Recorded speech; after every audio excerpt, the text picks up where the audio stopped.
You have leftover rice, you don't know what to do, it is time to make lemon rice. This comes together so easily and it is so delicious, and it is definitely a recipe for busy days.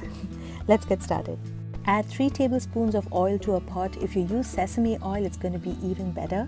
Add half a teaspoon of mustard seeds, half a teaspoon of cumin seeds, half a teaspoon of split black gram, 1 teaspoon of Bengal gram, 3 tablespoons of peanuts, 2 tablespoons of cashew nuts, and we want to stir fry all of these till the cashew nuts turn slightly golden brown in color and the peanut shells start to crack. That's when you know that they've been perfectly fried. Over medium heat, this should just take a minute or so. Next, we're going to add 2 dried red chilies, 2 to 3 green chilies, and 1 sprig of curry leaves. Guys, if you're new to my channel, welcome. Consider subscribing for yummy recipes every week. Next goes in 3 tablespoons of lime juice, a quarter teaspoon of hing or asafoetida, half a teaspoon of turmeric powder, 1 teaspoon of salt or to taste. I love ginger in lemon rice, so I'm adding a 1-inch piece of ginger that I crushed. I'm not sure if this is authentic or not, but it absolutely tastes great.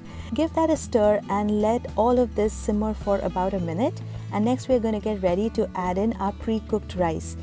This is a total of 5 cups of cooked rice. Guys, if you want your rice to be nice and fluffy, cook it in excess water and then drain the water off. And also, it doesn't really matter what rice you use for this recipe. Everything tastes good. Give it a taste, see if you need to add more salt or more lime juice, and next we're going to place the lid on for 1 to 2 minutes so all the flavors come together.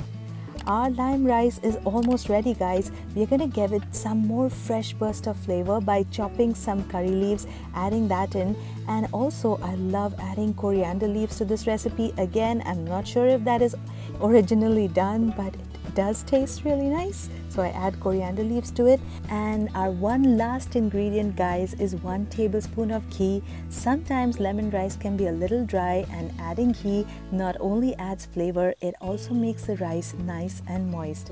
That's it, guys, your delicious lemon rice is ready.